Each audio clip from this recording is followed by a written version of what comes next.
দ্রুত গতিতে ধাবিত হও, তোমার প্রভুর ক্ষমা আর জান্নাতের দিকে ধাবিত হও।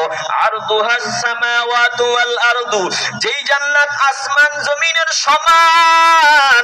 উইদ্দাত লিল মুত্তাকিন, আল্লাহ বলেন এই জান্নাত আমি আমার মুত্তাকিন বান্দাদের জন্য বানায়া রাখছি। চিল্লায়ে এখন সুবহানাল্লাহ। বিরক্ত হইতেছেন মনে হয়? একটু আওয়াজ দিয়া বলেন না আল্লাহু আকবার। বলেন তো জান্নাত কার জন্য বানায়া রাখছেন? মুত্তাকি বান্দাদের জন্য আল্লাহ জান্নাত বানায়া রাখছেন। জান্নাতে বান্দা প্রবেশ করবা, তোমার আকৃতিটা কেমন হবে আল্লাহর নবী হাদিসে জানায় দিবেন। বলে জান্নাতে বান্দা আদম আলাইহিস সালামের মতো 60 হাত লম্বা অবস্থায় জান্নাতে প্রবেশ করবে।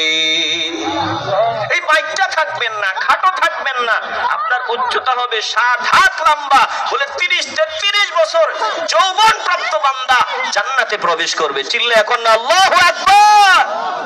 বলে জান্নাতে যেই বান্দা প্রথম ঢুকবে, প্রথম দলের চেহারা থেকে পূর্ণিমার চাঁদের মতো লাইটিং হবে। দ্বিতীয় দলের বলে আকাশের তারকার মতো লাইটিং হবে। এই বান্দাদের অবস্থা কেমন হবে?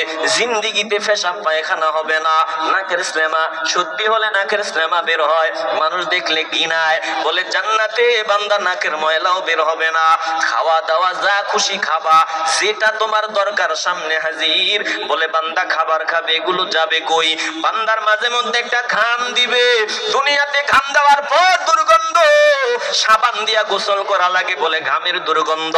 জান্নাতে বান্দার শরীর থেকে যে ঘাম বের হবে, ওই ঘাম থেকে মেশক আম্বরের সুঘ্রাণ নির্গত হবে। জোরে কোন সুবহানাল্লাহ।